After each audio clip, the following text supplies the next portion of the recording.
시편을 읽으시다 보면 우리 1편부터 지금까지 93편까지 여러분 오시면서 오늘 참 나는 이 말씀이 나에게 딱 들어오는구나. 이 시편의 해석이 물론 배경과 소재가 있어서 이게 어떤 다윗이 아니면은 고라 자손이 아삽의 자손이 이 시를 썼을 때 이런 마음으로 썼겠구나라는 것은 생각할 수 있어도 그 가운데 이 구절이 나에게 딱 들어오는구나. 오늘 말씀 속에서 내 속에 근심이 많을 때 주의 위안이 내 영혼을 즐겁게 하나이다. 20절에 19절의 말씀이죠. 이 말씀이 더 근심하고 있을 때 주께서 나에게 위안을 주시는 그런 말씀으로 딱 돌아오시는 분이 있는가 하면 내가 요즘 기도 생활을 아니면 하나님의 말씀 속 하나님이 잘 생각나지 않고 하나님의 뜻대로 살지 못했을 때 1절의 말씀을 탁 입어서 하나님께서는 저주하시며 심판하시는 분. 내가 요즘 자기의 뜻과 처지와 생각에 의하여 시편의 많은 부분들이 들어옵니다. 여러분들이 집에 가셔서 읽어보시고 묵상하실 때 오늘 말씀과 함께 나눈 것도 있겠지만 여러분 속에 특별히 이 말씀이 나에게는 참 귀한 말씀이다 라는 것이 있다면 주님께 기도하시고 그 말씀 속에서 하루를 거하실 수 있으면 참 좋겠습니다. 여자분들이요, 그 아이를 남자보다 훨씬 잘 키우는 것 같습니다. 하나님께서 왜 아담과 하와에게 선악과를 따먹고 그들에게 평생 있게 될 일로서 남자에게는 땀을 흘리는 수고를 해야만 먹고 살 것이다. 여자들에게서는 해산하는 고통, 아이를 낳아 키우는 어느 것이 더 어려우냐라고 한다면 모르겠습니다. 저는 남자의 역할밖에 몰라. 해산하는 그 아이를 키운다고 하더라도 남자들은 여자들보다 거의 그쵸? 하나님께서는 왜 여자들에게 10달 동안 9달 반 동안 아이를 갖고 있게 하다가 해산하는 고통을 하고 여자들이 훨씬 아이를 자기 뱃속에서 낳고 그래서 그런지 훨씬 아이들하고 친밀도가 남자들은 일에 미친다고 하고요. 여자들은 아이에 미쳤다가 나중에 다 돌아온다고 하죠. 여자들이 아이들을 훨씬 잘 키우는 그 이유 중에 하나는 아이들의 마음을 남자들보다 훨씬 더 잘 이해하는 것 같습니다. 아이들의 마음뿐만이 아니라 여자들이 통계적으로 남자들보다 미안해. 그래 내가 미안해 라는 말을 훨씬 쉽게 한다고 합니다. 그 이유는 여자들이 판단을 잘못 내려 내가 잘못 생각했구나 하기 때문이 아니라 여자들은 상대방의 마음속에서 그 역지사지라고 하죠. 남의 생각 속에서 한번 내가 저 사람의 경우에서 판단해 보는 게 남자들보다 훨씬 앞서 있다고 합니다. 그래서 옆집에서 밤새도록 떠들어요. 그래서 내가 내일 시험인데 잠을 설쳤어요. 그래갖고 시험을 망쳤어요. 그때 분노가 더 많이 일어나는 사람들이 남자보다는 여자랍니다. 그 이유는 여자는 남의 마음이 돼서 당연히 저쪽 집사람이 와서 떠들어가지고 이 사람에게 시험을 망치겠다면 당연히 사과를 해야지 라고 하는 분노의 마음이 더 일어난대요. 사과하세요 라고 하는 마음이. 남자들은 그럴 수도 있지 이 마음이 넓어서가 아니라 상대방의 마음에서 저 사람 시험을 망친 사람이 얼마나 속상해할까 라는 마음이 훨씬 남자들보다 강하기 때문에 어떤 사람이 발을 밟혀가지고 속상해하거나 화가 났을 때 저 사람이 내가 저 사람이었더라도 저렇게 화가 났을 거야. 그 사람의 마음을 아이들의 마음속에서 남자들은 소리를 뽀록 찌고 아이들에게 하지면 안 돼. 하지만 엄마들은 다 많이 허락을 해줘요. 눈을 감아주고. 그 이유는 자기 뱃속에 나서 더 사랑해서도 있지만 하나님이 여자들에게 허락하신 마음 중에 하나가 그 사람의 입장에서 판단하고 생각하고 마음을 이해해 주는 것이 여자들에게 남자들보다 훨씬 크다고 합니다. 우리 하나님은 어떻게 보면 남자들 마음보다는 여자들 마음이 훨씬 더 하나님의 마음에 가깝다는 것을 저는 이 말씀 오늘 시편 94편을 준비하면서 드는 생각이었습니다. 이 남자들이 종교성이 여자들보다 훨씬 덜해요. 여자들이 훨씬 어느 교회를 가봐도 어느 것을 봐도 남자들이 훨씬 더 신실합니다. 여자들이요. 물론 예외인 데도 있습니다. 예외인 사람도 있고요. 하지만 대체적으로 많은 숫자가 여자들이 훨씬 더 강합니다. 오늘 말씀을 보니까 하나님이 뒤끝이 있으세요. 두 번이나, 한 번이 아니라 두 번씩이나 말씀하시는 것은 강조하는 거라고 시편에서 말씀을 드렸죠. 그렇죠? 오늘 시편 1절에 94편 1절에 보면 하나님이 어떤 분이래요? 복수하시는 분이래요. 참 이게 하나님은 복수하시는 분, 복수하시는 하나님이요, 복수하시는 하나님이요, 두 번이나. 근데 하나님이 누구에게 이렇게 화를 내며 복수하느냐? 그 다음 구절에 나와 있습니다. 교만한 자에게. 교만한 자에게 하나님이 복수하신답니다. 여러분, 이 교만이, 신앙 안에서 교만이 남들보다 누구나 다 자랑은 해요. 자긍심을 갖는 것과 교만하는 것의 차이가 뭐겠습니까? 여러분, 교만이 아니라 내 생각 속에서 나를 용기를 북돋아주고, 우리 자녀들에게 그렇지 않습니까? 진짜 자녀들이 막 잘해서 잘한다 합니까? 용기를 북돋아주고, 이 교만하라고 그런 것이 아니지 않습니까? 자만하라고 하는 것이 아니라, 신앙 안에서 교만하다는 것이 뭡니까? 오늘 이 아침에 성경은 우리에게 말씀하고 계십니다. 우리 9절 말씀을 한번 보시겠습니다. 9절 말씀을 보면 귀를 지으신 이가 듣지 아니하시랴 눈을 만드신 이가 보지 아니하시랴. 이 말씀 속에 우리는 신앙의 교만이 무엇인지를 알 수 있습니다. 여러분, 신앙의 교만이 무엇이냐? 교만한 자가 누구냐?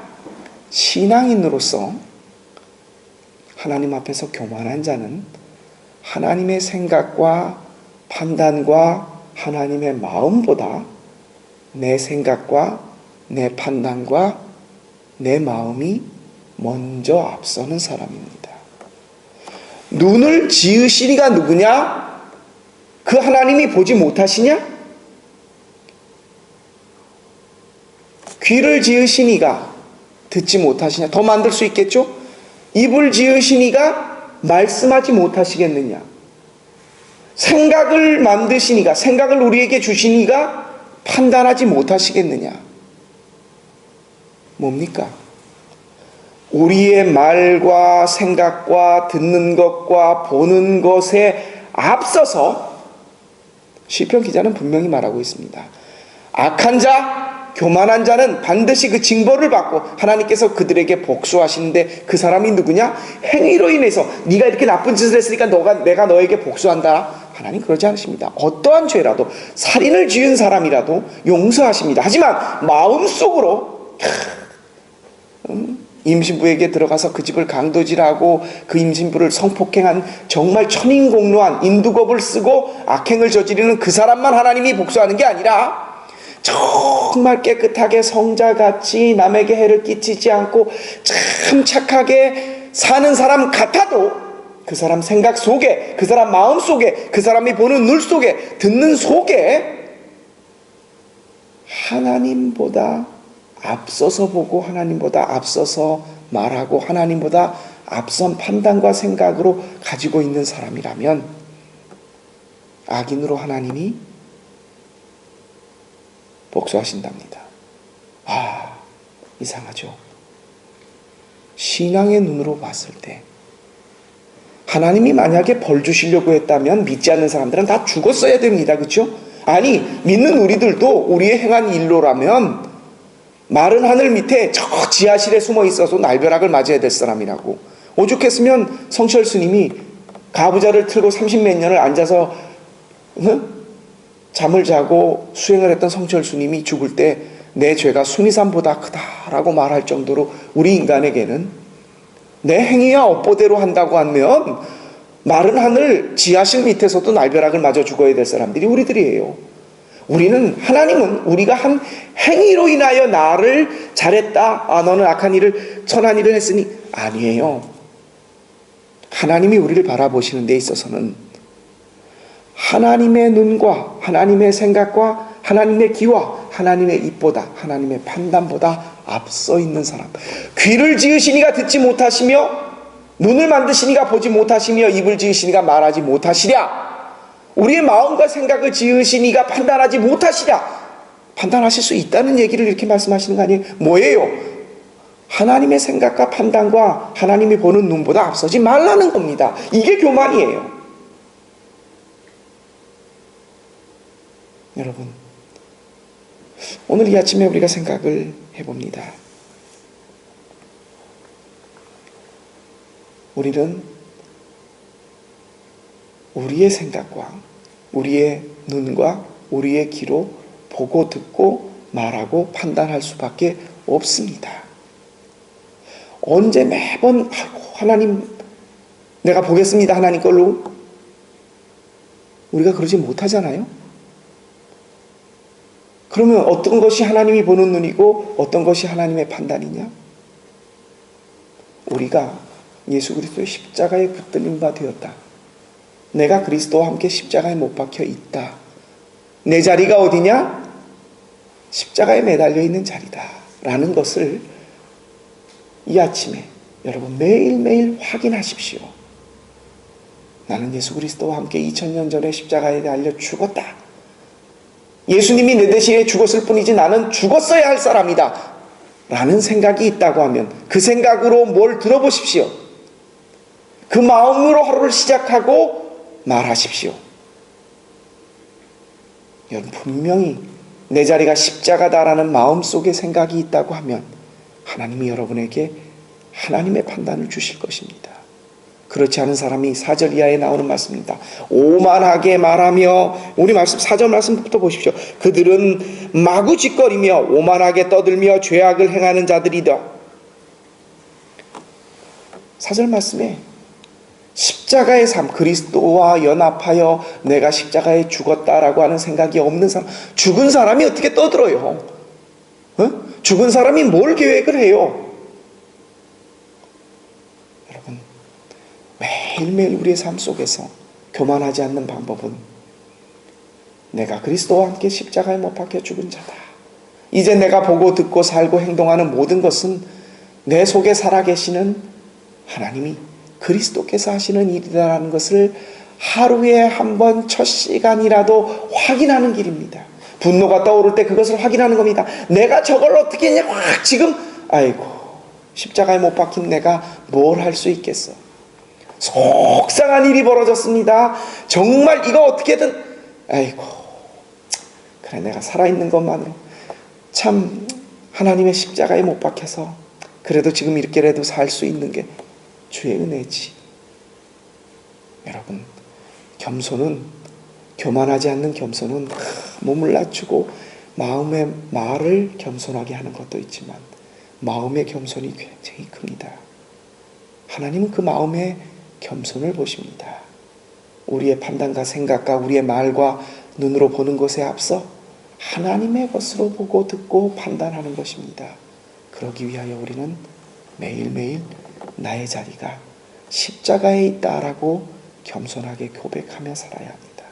이 아침에 오늘 우리가 자녀들의 문제를 놓고 하나님 앞에서 내 일을 놓고 건강을 놓고 다른 분들의 중보기도를 놓고 기도합니다. 그때 여러분 내가 기도하는 게 아닙니다. 하나님이 내 마음속에 이렇게 기도하라고 주셨습니다. 내 자리가 십자가의 자리입니다. 내가 달려서 죽을 수밖에 없는 내가 뭘 판단하고 생각하고 내 생각으로 어떻게 기도하겠습니까? 내 소원이 뭐가 있겠습니까? 주님, 내가 오늘 이 아침에 기도하는 이 기도는 주님이 나에게 기도하라고 주신 기도인 줄 알고 주님의 뜻대로 이끌어 주십시오. 주님 앞에 겸손하게 하나님이 주시는 생각과 마음과 눈과 귀로서 오늘 하루를 십자가에서 주님과 함께 열 수 있는, 마감할 수 있는 저와 여러분의 오늘 하루 삶이 되시기를 주님의 이름으로 축원합니다. 기도드리겠습니다. 하나님, 우리는 누구나 다 이성이 있고 내가 살아온 경험이 있고 그리고 나의 상황과 처지가 있습니다.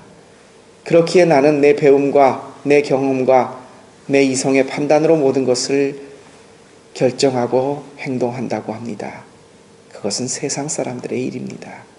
우리 신앙인으로서 하나님은 우리에게 복수하시는 하나님이시라는 것을 오늘 이 아침 말씀하셨습니다. 우리의 행위 때문에 우리가 잘못한 일로가 아니라 하나님 앞에서 교만한 행동, 우리의 생각과 마음과 눈과 귀를 하나님보다 앞서게 하는 자를, 오만한 자를 하나님은 가만두시지 않는다고. 어떻게 보면 참 무서운 말씀이지만 우리 신앙인들에게 있어서는 이보다 더 귀한 말씀이 없음을 고백합니다. 왜냐하면 우리의 자리가 십자가의 자리기에 우리는 겸손할 수밖에 없는 자이고, 하나님이 우리의 자리를 그곳에 마련해 주셨기에 우리가 그곳에 있기만 한다면 하나님은 우리에게 이 세상 어느 사람보다도 더 높이시며 더 존귀하게 여기시고 우리에게 사랑을 베풀어 주심을, 복수에 반된 말인 하나님의 은혜와 사랑이 우리 믿는 자들에게는 우리의 자리를 찾고 있을 때는 끊임없이 내려오고 있음을 하나님은 역설적으로 말씀해 주시기 때문입니다. 주님의 눈과 생각과 귀로 판단하고 듣고 보기를 원합니다. 주님, 우리의 자리가 십자가임을 기억하게 도와주시고 주님과 더불어 오늘 하루 주님의 자리에서 그 자리가 내 자리임을 확인하며 주님으로부터 주시는 은혜 속에 살 수 있는 우리의 삶 되게 하여 주옵소서. 이 지혜를 허락하신 우리 주님 예수 그리스도의 이름으로 감사하며 기도합니다. 아멘.